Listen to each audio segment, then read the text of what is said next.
বাবাজি মুসলমান, বাইবেলকে যদি জিজ্ঞাসা করেন, বাইবেল বলো তোমার নাম কি, বলতে পারবে নাকি? কি গো, বলতে পারবে? আপনি যদি কুলকি কোরআনকে বলেন, এ কুলকি কোরআন তোমার নাম কি, বলো বলো, বাবা বলতে পারবে না। আমাদের পবিত্র কোরআনকে যখন আপনি জিজ্ঞাসা করবেন, এ কোরআন বলো তোমার নাম কি, তো পবিত্র কোরআন বলবে বাল হুয়া কুরআনুম মাজিদ ফি লাওহিম মাহফুজ। জোরে বলেন সুবহানাল্লাহ। আমাদের পবিত্র কোরআন বলবে আমার নাম হলো কোরআন, আমি তাকি লাহে মাহফুজে। জোরে বলেন। আমাদের কোরআনকে যখনই বলবেন কোরআন তোমার নাম কি, তা আমাদের কোরআন বলবে কি বাল হুয়া কুরআনুম মাজিদ ফি লাওহিম মাহফুজ। জোরে বলেন। আমাদের পবিত্র কোরআন কি যদি আপনি জিজ্ঞাসা করেন, এই কোরআন বলো বলো তুমি কার কাছ থেকে এসেছো, আমাদের কোরআন বলবে তানজিলুম মির রাব্বিল আলামিন। আমি পবিত্র কোরআন এসেছি আল্লাহর তরফ থেকে। কোরআনটাকে যদি জিজ্ঞাসা করা হয়, বলে কোরআন বলো বলো তুমি দুনিয়াতে কার কাছে এসেছো, আমাদের কোরআন বলবে নুজিল্লা আলা মুহাম্মাদ, আমি এসেছি নবী মুহাম্মদ রাসূলুল্লাহ সাল্লাল্লাহু তাআলা আলাইহি সাল্লামের কাছে। জোরে বলেন সুবহানাল্লাহ। আমাদের কোরআনকে যদি জিজ্ঞাসা করা হয়, এই কোরআন বলো তুমি দুনিয়াতে কিসের জন্য এসেছো, পবিত্র কোরআন বলবে হুদাল লিন্নাস, আমি পবিত্র কোরআন এসেছি মানুষের হেদায়েতের জন্য। জোরে বলেন সুবহানাল্লাহ। আমাদের পবিত্র কোরআনকে যদি জিজ্ঞাসা করা হয়, এই কোরআন বলো বলো তুমি কোন মাসে এসেছো, আমাদের পবিত্র কোরআন বলবে শাহরুর রমাদান আল্লাযী উনজিলা ফিহিল কোরআন, আমি পবিত্র কোরআন এসেছি রমজান মাসে। জোরে বলেন সুবহানাল্লাহ।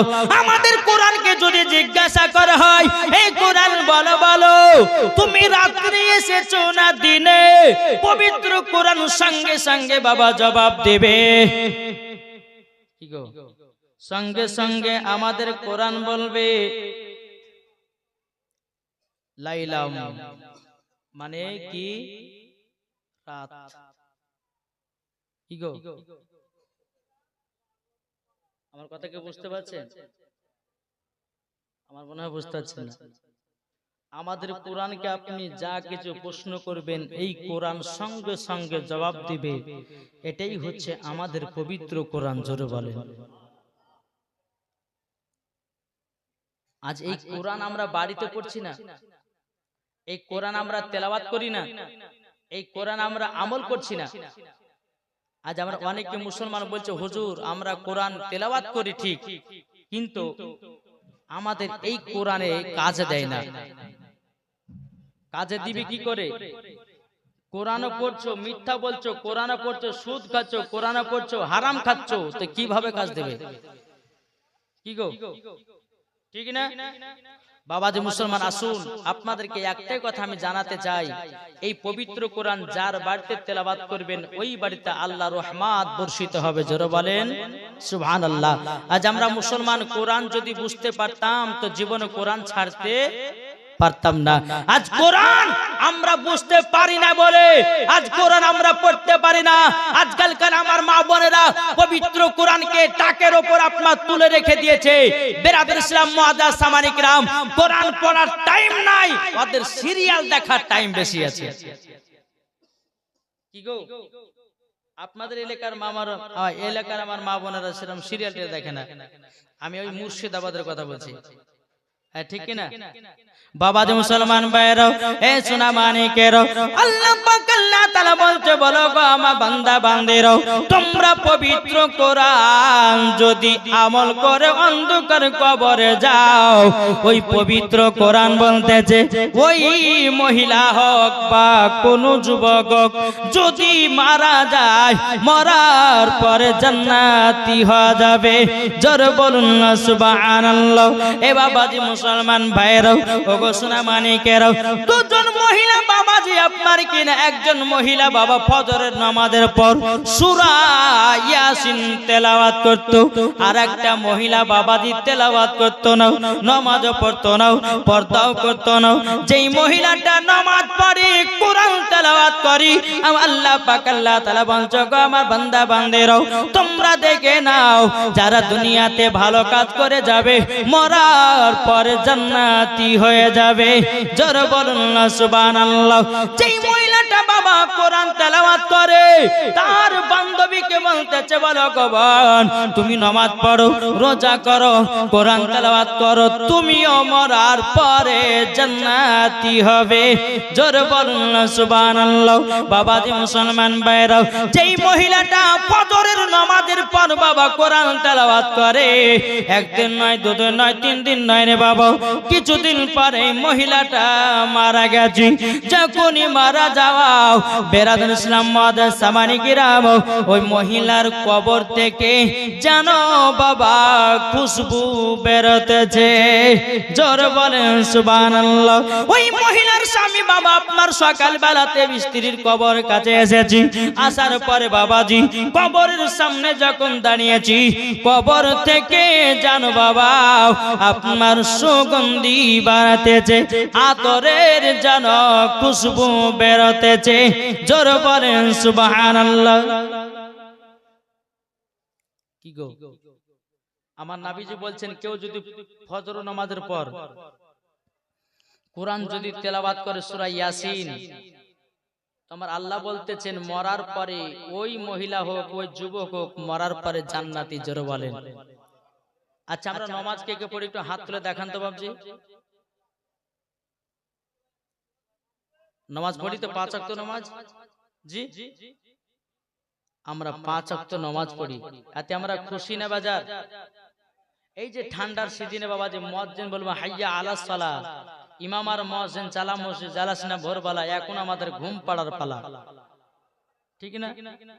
আরে শয়তান সেই সময়তে সুযোগ নেবে বলে চল নামাজ পড়তে না, ঘুমা, মাথা হাত বুলিয়ে তাকে ঘুমিয়ে দিবে, ফজর নামাজ কাজা করাবে। বাবা যে মুসলমান সোনামানিক আসুন, আজ আপনাদেরকে বলতে চাই আমরা নবীর আশিক প্রেমিক হতে চাই কি চাই না? কি গো ভাই আমরা নবীর আশিক প্রেমিক হতে চাই কি চাই না? এটা হাত তুলে দেখান তো। মাশাআল্লাহ। আমরা কোরআন আমল করব, নবীকে মোহাব্বত করব, মরার পরে জান্নাতি মুসলমান হব। জোরে বলেন। তাই কই বলতেছে আমাদের প্রভু এক নবীর উম্মত, জীবন বিধান বাণী সেই আল কোরআন। আমাদের প্রভু এক নবীর উম্মত, জীবন বিধান বাণী সেই আল কোরআন। তবে কেন এখনো হে মুসলমান এক করি আহ্বান। জোরে বলেন। তবে কেন এখনো হে মুসলমান এক করি আহ্বান। বাইতুল্লাহ এক, মদিনা শরীফ এক, উহুদ পাহাড় এক, একটা তো জীবন একটা তো মরণ, মিলে মিশে থাকবো মোরা সারা জীবন। তবে কেন এখনো হে মুসলমান এক করি আহ্বান। জোরে বলেন। তবে কেন এখনো হে মুসলমান এক করি আহ্বান। জোরে বলেন। বাবাজি মুসলমান, তাহলে আমরা সকল মুসলমান এক হয়ে থাকবো, কোন ঝামেলা ঝঞ্ঝাট করবেন নাকি? করব না। এটাই তো বাবাজি নবীর আশিকের পরিচয়। জোরে বলেন সুবহানাল্লাহ। বাবাজি মুসলমান ভাইরা, এ সোনা মানিকের আল্লাহ পাক আল্লাহ তাআলা বলতেছে, বলো গো আমার বান্দা বান্দিরাও, তোমরা শুনে রেখে দাও, আবার নবীর প্রতি তোমরা বেশি বেশি করে দুরূদ পড়ো। আমার আল্লাহ বলতেছে, যারা নবীর প্রতি দুরূদ পড়ে, বাবাজি মুসলমান ভাইরা, এ সোনা মানিকেরাও, আমার আল্লাহ পাক আল্লাহ তাআলা বলতেছে, যারা নবীর প্রতি দুরূদ পড়ে তাদের দিলের জং ছুটে যায়। জোরে বলেন সুবহানাল্লাহ। বাবাজি মুসলমান, আমরা এমন মুসলমান আছি বাবা নবীর প্রতি দুরূদ পড়ি না, আমরা এমন মুসলমান আছি বাবা নবীর প্রতি ক্যাম করি না। আমার আল্লাহ পাক আল্লাহ তাআলা বলছো, গো আমার বান্দা বান্দিরাও, তোমরা যদি জান্নাতি পেতে চাও, বেশি বেশি করে নবীর প্রতি দুরূদ পড়ো, মরার পরে জান্নাতি হওয়া যাবে।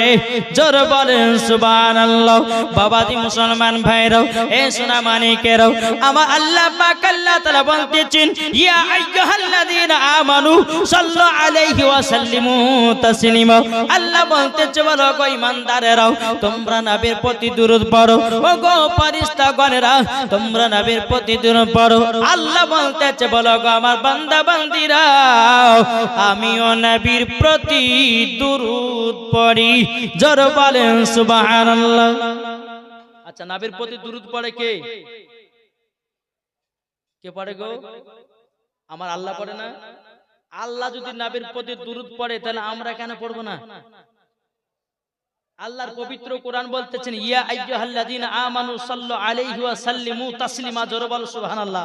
আল্লাহ বলতেছে, ঈমানদাররা, তোমরা নবীর প্রতি দুরূদ পড়ো। এই ফেরেশতাগণেরা, তোমরা নবীর প্রতি দুরূদ পড়ো। আল্লাহ বলতেছে, আমিও স্বয়ং নবীর প্রতি দুরূদ পড়ি। এটা জোরে বলবেন না? জি বাবাজি মুসলমান, চলুন, যেই নবীর প্রতি দুরূদ পড়ে বেরাদর ইসলাম, আপনার বনের হরিণেরা, জোরে বলেন, নবীর প্রতি দুরূদ পড়ে বনের বাঘেরা, নবীর প্রতি দুরূদ পড়ে আপনার গাছপালারা, নবীর প্রতি দুরূদ পড়ে পাথরেরা, তাহলে আমরা কেন পড়ব না? যেই মৌমাছি নবীর প্রতি দুরূদ পড়ে, মাছও নবীর প্রতি দুরূদ পড়ে। জোরে বলেন। তাহলে বাবাজি এই দুরূদ পড়লে পরে বাবাজি দিলের জং একটা থাকে, আছে না নাই? দিলের জং।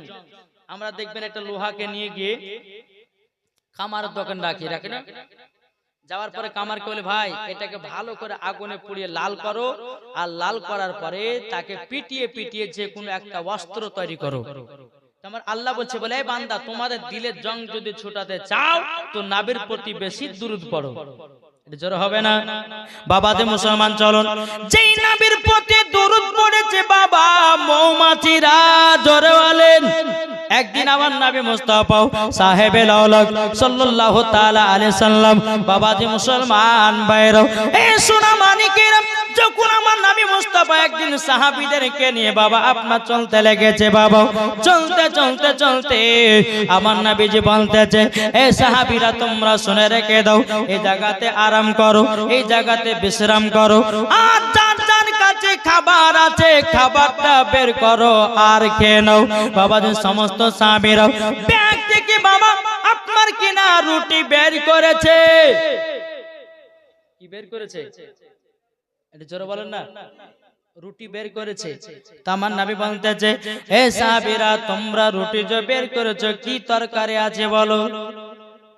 সাহাবীরা, কি তরকারি আছে বলো? সমস্ত সাহাবীরা বলতেছে, বলে ইয়া রাসূলুল্লাহ, ইয়া হাবিবাল্লাহ, নবী গো, আমাদের কাছে কোনো তরকারি নাই, সালন নাই। আমার নবীজি বলতেছে, ও সাহাবীরা, তাইলে কি তোমরা শুকনা রুটি খাবে নাকি? আমার নবী মুস্তাফার মাথা মুবারকের উপরে জানো বাবাজি মুসলমান ভাইরা, মৌমাছিতে জানো গুনগুন গুনগুন গুনগুন করে যখন আওয়াজ করতে লাগলো, সাহাবীরা বলছে, ইয়া রাসূলুল্লাহ, ইয়া হাবিবাল্লাহ, নবী গো, আপনার মাথা মুবারকের উপরে কেন মৌমাছি গুনগুন গুনগুন করে আওয়াজ করতেছে? আমার নবী বলতেছে, বলো গো সাহাবীরা তোমরা শুনে রেখে দাও এই মৌমাছিটা বলছে বলে নবী গো আপনার সাহাবীদের কাছে রুটি খাওয়ার জন্য কোনো তরকারি নাই আমাদের মৌমাছির চাক আছে মৌমাছির চাক থেকে এক বাটি মধু নিয়ে আসেন জোর বলেন সুবহানাল্লাহ সমস্ত সাহাবীরা যখন বাবা জেনে নিলেন আবার নবী মুস্তাফা হযরত আলী রাদিয়াল্লাহু তাআলা আনহুকে বলতেছে বলো গো আলী যাও একটা বাটি নিয়ে যাও মধু নিয়ে এসো মৌমাছিটা আগে আগে যায় পেছনে পেছনে হযরত আলী যায় জোরে বলেন সুবহানাল্লাহ বাবাজি মুসলমান ভাইরাও ওগো আমার সোনা মানিকেরাও হযরত আলী রাদিয়াল্লাহু তাআলা আনহু যখন বাবা মৌমাছির চোখ পেছন পেছন যখন আপনার যেতে লেগেছে যেতে যেতে যেতে বাবা যখন মৌমাছিটা মধুর চাকে গিয়ে লেগেছে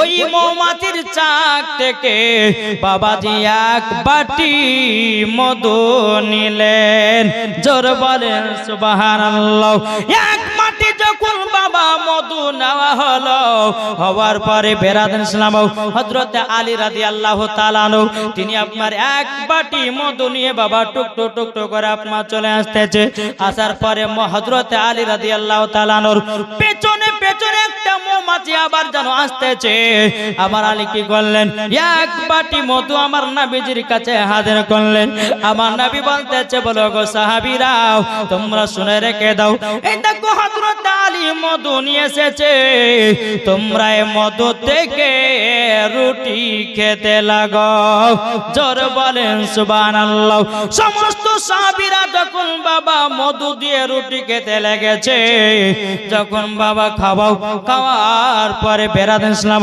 সমস্ত সাহাবীরা বলছে ইয়া রাসূলুল্লাহ ইয়া হাবিবাল্লাহ নবী গো এই মৌমাছি যে মধু বানায় ও গো দয়াল নবীজি আপনি বলুন না এই রকম মিষ্টি মধু কেমন করে তৈয়ার করে জোর হবে না হুজুর এই মৌমাছিরা কিভাবে মধু তৈয়ার করে আমার গায়েবের সংবাদদাতা নবী বলতেছে বলে সাহাবীরা শোনো মধু তৈয়ার করে কে মৌমাছিতে কিভাবে জানতে চাও সমস্ত সাহাবীরা বলছে জি হুজুর জানতে চাই আপনারা কি জানতে চান কি গো